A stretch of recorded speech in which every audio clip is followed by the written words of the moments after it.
పవన్ కళ్యాణ్ పిచ్చోడా మంచోడా ఎర్రోడా? నిన్న కాక మొన్న చేతులు రెండింటికి సర్జరీ చేయాల్సి చెప్పేసి ఒక చేతికి కూడా చేస్తే ఆ మనిషి ఈ రోజున ప్రజా సమస్యలను రోడ్డు ఎక్కేసినాడు. ఇదిగోండి. సో మీరు ఈ వీడియో చూసే ఉంటారు. ఈ రోజున సోషల్ మీడియాలో జనసేన పార్టీ అఫీషియల్గానే ఇది పోస్ట్ చేయడం జరిగిందనమాట. ఇదిగోండి, జనసేన పార్టీకి సంబంధించినటువంటి మంత్రులు ఎవరైతే ఉన్నారో వాళ్ళందరితో కూడా పవన్ కళ్యాణ్ గారు ఈరోజు ఒక సమావేశం పెట్టినారనమాట. సమావేశం పెట్టి వాళ్ళకి దిశానిర్దేశం చేసినారు. అలాగే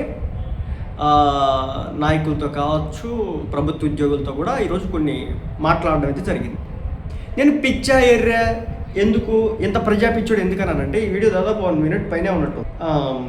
అంటే చేయికి సర్జరీ, హ్యాండ్ ఫోల్డ్ కోసం అని చెప్పేసి దాన్ని హోల్డ్ చేయడం కోసం అని చెప్పేసి దానికి ఒక బ్యాగ్ కూడా పెట్టుకున్నాడు పవన్ కళ్యాణ్. అంత పెట్టుకొని కూడా ప్రజాసేవ చేస్తూ ఉన్నాడు. తను ఎమ్మెల్యేగా మంత్రి ఉండడం కారణంగా వచ్చే శాలరీ కూడా తీసుకోవట్లేదు, జీరో.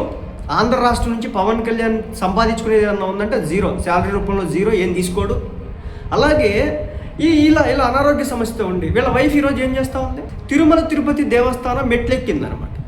కాలినడకన ఎక్కింది. ఎవరి కోసం ఎక్కింది? ఆమె హస్బెండ్ కోసం ఎక్కింది, పవన్ కళ్యాణ్ గారి కోసం ఎక్కింది. అది పవన్ కళ్యాణ్ గారికి అర్థం కావట్లేదు. ఆల్రెడీ దీనికి ఒక సర్జరీ చేయించుకున్నాడు, రేపో మాపు దీనికి సర్జరీ చేయించుకొని 1 week కూడా కాలేదు. ఈ మనిషి ఈ విధంగా ఇలాంటి పనులు చేస్తున్నాడంటే ఇప్పుడు మంచోడు అనాలా పిచ్చోడు అనాలా? సో పవన్ కళ్యాణ్ గారు ఎందుకు ఈరోజు ఇది పెట్టాడంటే, head of the parliament monsoon session, Janasena party president honourable deputy chief minister Shri Pawan Kalyan advised the party MPs to ensure that the spirit of nation first is strongly reflected in parliamentary discussions. రేపు జరగబోయేటటువంటి monsoon session ఏదైతే ఉందో, ఆ జరగబోయేటటువంటి సమావేశాల్లో ఏదైతే nation first, ఇక్కడ విభజనవాదం ఏదైతే వస్తూ ఉందో, మాట్లాడితే ఆంధ్ర తెలంగాణకి మధ్య ఏదొచ్చినా సరే మేము తెలంగాణ వాళ్ళం అని చెప్పేసి కొంతమంది రౌండ్ టేబుల్ సమావేశాలు పెట్టడం, అది చేయడం ఇది చేయడం, అలాగే ఆంధ్రోళ్ళని తరిమి కొడతా ఉంటాం, ఇది మా అయ్య జాగిర్ అనడం, ఇలాంటి పనికి మాలిన పనులన్నీ చేస్తున్నారు. కాబట్టి అరే నాయన, ఇది మన దేశం, సో మనం అందరం కూడా ఒక్కటే, రాష్ట్రాలుగా వేరైనంత మాత్రాన మీరు పాకిస్తాన్లో ఉన్నట్టు కాదు. ఇంతకుముందు కూడా చెప్పినాడు పవన్ కళ్యాణ్ గారు, జగన్మోహన్ రెడ్డి గారి హయాంలో ఆంధ్రాలో అడుగు పెట్టాలంటే వీసా కావాలా, పాస్పోర్ట్లు కావాలని చెప్పేసి. అలా చేయకండి. చిన్న చిన్న విభేదాలు ఉండొచ్చు, సో వాటన్నిటిని పక్కకు నెట్టి మనకి నేషన్ ఫస్ట్, మనకి దేశమే ముఖ్యం, దేశమే ఫస్ట్ నినాదం అనేది చెప్పండి అని చెప్పేసి జనసేన పార్టీకి సంబంధించినటువంటి ఎంపీలకి పవన్ కళ్యాణ్ గారు దిశానిర్దేశం చేయడం అయితే జరిగిందనమాట. అలాగే he also urged them to make use of every opportunity to raise key issues and work towards securing the best possible outcome for the state. మన రాష్ట్రానికి ఏదైతే కావాలో, ఏదైతే ఇంపార్టెంటో వాటన్నిటికీ సంబంధించి, ఆ వర్క్స్కి సంబంధించి, ఆ ఇష్యూస్కి సంబంధించి తప్పనిసరిగా ఆ ఇష్యూస్ అన్నింటినీ కూడా ఈ పార్లమెంట్లో రేస్ చేయండి అని చెప్పేసి పవన్ కళ్యాణ్ గారు వాళ్ళకి దిశానిర్దేశం చేయడం అయితే జరిగిందనమాట.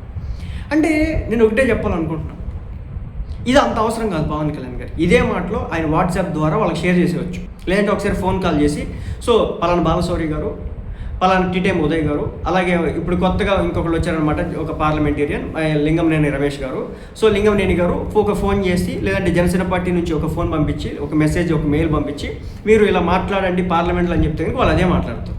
అధినాయకుడికి వ్యతిరేకంగా అధినాయకుడు చెప్పంది వాళ్ళు మాట్లాడరు, అధినాయకుడు ఏది చెప్తే అదే మాట్లాడతారు, పార్టీ అధ్యక్షుడు ఏది చెప్తే అదే మాట్లాడరు. సో అలా చెప్తే అయిపోతుంది. కానీ పవన్ కళ్యాణ్ గారు చూడండి, ఇంత స్ట్రెస్ తీసుకొని ఇక్కడ ఒక బ్యాగ్ పెట్టుకొని ఇది సర్జరీ చేయించుకొని 1 వారం 2 వారాలు కూడా కాకుండానే డాక్టర్లు చెప్పినారు 4 వారాలు బయటికి రావద్దు, రెస్ట్ తీసుకోవాలి. కానీ మనిషి తీసుకుంటాడు, తీసుకోడు, ఇతను రెస్ట్ తీసుకోడు. సో ఇలా చేయబట్టే కదా ఇక్కడ దాకా అయింది. ఇలాంటివి చేయబట్టే ఇక్కడ దాకా సిచ్యువేషన్ వచ్చింది. మరి ఇంకేం చేస్తారో నాకు తెలియట్లేదు. ఎందుకు వెళ్తాడు, ఎవడో కొట్టే మీద ఎక్కుతాడు, లాగుతాడు. చివరాఖరికి ఏదైనా ఎవరైనా పరామర్శించడానికి వెళ్ళారనుకోండి, అక్కడ పోలీసు వాళ్ళు, ఆయన అధికారం లేనప్పుడు పోలీసు వాళ్ళు లాగుతుంటే వాళ్ళు పడిపోయినా కూడా ఈయన లేపుతాడు అనమాట. అంత గొప్ప మనిషి అన్నమాట. అనారోగ్యం, అసలు ఆరోగ్యం మీద ఎలాంటి శ్రద్ధ లేదన్నమాట. చెప్తున్నా కదా, ఇట్లాగే ఉంటే చాలా ఇబ్బందులు. ఆ క్యాడరు కొంతమంది ఇట్లాగే ఉంటారు, ఈయన అట్లాగే ఉంటాడు, సరిపోయారు ఇద్దరికిద్దరు. ఇదన్నమాట సంగతి. మొత్తానికైతే దీన్ని మంచిగా చూడాలో చెడుగా చూడాలో నాకైతే అర్థం కావట్లా. ఈయనేమో సభలో సమావేశాలు పెడతా ఉన్నాడు, డాక్టర్లు రెస్ట్ తీసుకుంటాడు. 3 వారాలు కూడా రెస్ట్ లేదు, తిప్పి కొడితే 7 రోజులు అయినట్టుంది అది చేయించుకొని. అప్పుడే రోడ్ ఎక్కేసినాం. అది సంగతి. ఇది పద్ధతి కాదు పవన్ కళ్యాణ్ గారు. హెల్త్ ఇంపార్టెంట్, హెల్త్ లేదా మనం ఏమి చేయలేము. రేపో మాపో మళ్ళీ ఇంకో చేయికి సర్జరీ మనం చేయించాల్సి ఉంటుంది. దయచేసి వెంటనే దాన్ని కూడా ఏం చేసుకున్న తర్వాత రోడ్డు ఎక్కితే బాగుంటుంది. ఇలా ఇలా ఇలా ఇలా చేస్తూ ఉంటే ఏం చెప్పాలో కూడా నాకైతే అర్థం కావట్లేదు.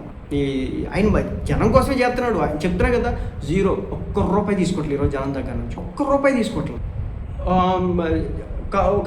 మళ్ళీ చెప్తున్నా, కొంతమంది రాజకీయ నాయకుల మాదిరి నెంబర్ దందాలు చేయట్లేదు, అలాగే భూములు లాక్కోవట్లేదు, కబ్జాలు చేయించట్లేదు. అంటే చాలామంది రాజకీయ నాయకులు ఏం చేస్తారంటే వాళ్ళ పక్కన వాళ్ళ చేత కబ్జాలు చేయిస్తూ ఉంటారు, ఖాళీ భూములు చేయించట్లేదు, అక్రమం బట్టి దోవుకోవట్లేదు, అక్రమ ఇసుకు దోవుకోవట్లేదు, ఏం చేయట్లేదు. ఇతనికి రెవెన్యూ సోర్స్ లేదు. నిజం చెప్తున్నా మీకు, పవన్ కళ్యాణ్ గారు ఈరోజు హెల్త్ కండిషన్ బట్టి చెప్తున్నా, ఇతనికి నెక్స్ట్ ఎలక్షన్స్కి డబ్బులు లేవు, చేతిలో డబ్బులు లేవు. సినిమాలు చేయట్లేదు, సినిమాలు వచ్చేసినాయి, ఉన్న 3 సినిమాలు వచ్చేసినాయి. ఓజీ వచ్చేసింది, హరిహర వీరమల్లు వచ్చేసింది, అదే ఇంకో దిక్కుమాల సినిమా తీసినాడు కదా, ఎందుకు అప్పుడు దాని టైటిల్ పేరు ఎందుకులేండి, ఉస్తాద్ భగత్ సింగ్, అది కూడా వచ్చేసింది. సినిమాలు ఏమి లేవు ఇప్పుడు పవన్ కళ్యాణ్ గారి చేతిలో, చేయట్లేదు ఆయన. రెండోది, ఇప్పుడు ఇక్కడ సర్జరీలు, రేపు ఎలక్షన్స్కి డబ్బులు లేవు, నెంబర్ దందాలు లేవు. ఈయనకు వచ్చేటటువంటి డబ్బు మొత్తాన్ని కూడా మళ్ళీ అక్కడ పేద పిల్లలు, పిఠాపురంలో పేద పిల్లలు ఎవరైతే ఉంటారో ఆ పేద పిల్లలకి దాన ధర్మాలు చేస్తూ ఉన్నాడు, ఆ పేద పిల్లలకి ఇస్తూ ఉన్నాడు. తల్లిదండ్రులు లేని పిల్లలకి ఎవ్రీ మంత్ డొనేషన్ ఇస్తూ ఉన్నాడు పవన్ కళ్యాణ్ గారు. తన శాలరీ మొత్తం ₹2 లక్షలు ఏదైతే వచ్చిందో అంత కూడా పిల్లలకి వెళ్ళిపోతుంది, ₹1 కూడా వాడట్లేదు. కొంతమంది నేను వీడియో చూశానండి, నేను అరే మీకు సిగ్గుతో చచ్చిపోయి అనాలనిపించింది. విషయం ఏంటంటే, పవన్ కళ్యాణ్ గారు అంట ప్రభుత్వం డబ్బులు ఉపయోగించుకున్నంట సర్జరీలు చేయించుకున్నాడంట. ఆ స్థాయికి పవన్ కళ్యాణ్ గారు దిగజారు. నేను మళ్ళీ చెప్తున్నా, అలాంటి మనస్తత్వం ఉన్న వ్యక్తే కాదు, ఇప్పటివరకు కోట్లు దానం చేసినటువంటి వ్యక్తి. నిన్నగాక మొన్నే కదా ఫ్లడ్స్ వస్తే, ఖమ్మానికి ఫ్లడ్స్ వస్తే మా రాష్ట్రం అనుకునే కదా డబ్బులు ఇచ్చినాడు. ₹1 ఇచ్చినాడా, లేదా 20 లక్షలు 30 లక్షలు అంత ఇచ్చినాడు కదా. అలాగే కరోనా వచ్చినప్పుడు 2 స్టేట్లకు ₹1 ఇచ్చినాడు కదా. డబ్బులు ఎక్కువై ఉండి ఇచ్చినాడా ఏమి? చిల్లర మాటలు, మా వల్ల మా నాయకుడిని అంటం వల్ల పాపం తగిలింది, శాపం తగిలింది, మనిషి అన్న తర్వాత రోగం వచ్చిద్దిరా బాబు, సర్వసాధారణం వల్ల వాటిని మనం ఏమనలేము. ఇది కూడా ఎందుకు, నిన్న ఒక సంఘటన జరిగింది. జగన్మోహన్ రెడ్డి గారు ఎక్కడికి వెళ్తే ఆ స్టేజ్ ఎక్కితే ఈ కుర్రోళ్ళు ఎవరైతే ఉన్నారో ఈ చిల్లర బ్యాచ్ అంట, నేను ఈ చిల్లర బ్యాచ్ ఏదైతే ఉందో ఆయన మీద పడి వెనకాల పడి లాగేసినారు. దానివల్ల జగన్మోహన్ రెడ్డి గారికి ఇంజురీస్ అవుతాయి. మీ నాయకుడు రోడ్డు మీద రావడం మీకు ఇష్టం లేదంటాను నేను. దాన్ని బట్టి మీలాంటి అభిమానులు ఉండడం జగన్మోహన్ రెడ్డి గారికి బొక్కే, పవన్ కళ్యాణ్ గారికి బొక్కే, చంద్రబాబు నాయుడు గారికి కూడా బొక్కే. ఎందుకు తెలుసా? మీరు సుఖంగా ఉండరు, వాళ్ళు సుఖంగా ఉండేవారు. ఈరోజు నేను ఎంత సేవ చేస్తున్నా సరే అర్థం చేసుకోరు. రోడ్డు ఎక్కితే చాలు మీదకు పడిపోతారు, వచ్చేస్తారు. ఏం అలవాటు, ఏం నేర్చుకుంటా ఉన్నాం మనం? ఈయనేమో సర్జరీలు చేయించుకుంటా ఉంటాడు అనమాట, దానికి తగ్గట్టు కూడా వ్యవహరించడం అనమాట. ఆల్రెడీ హెల్త్ బొక్కలు ఉన్నాయి అక్కడ.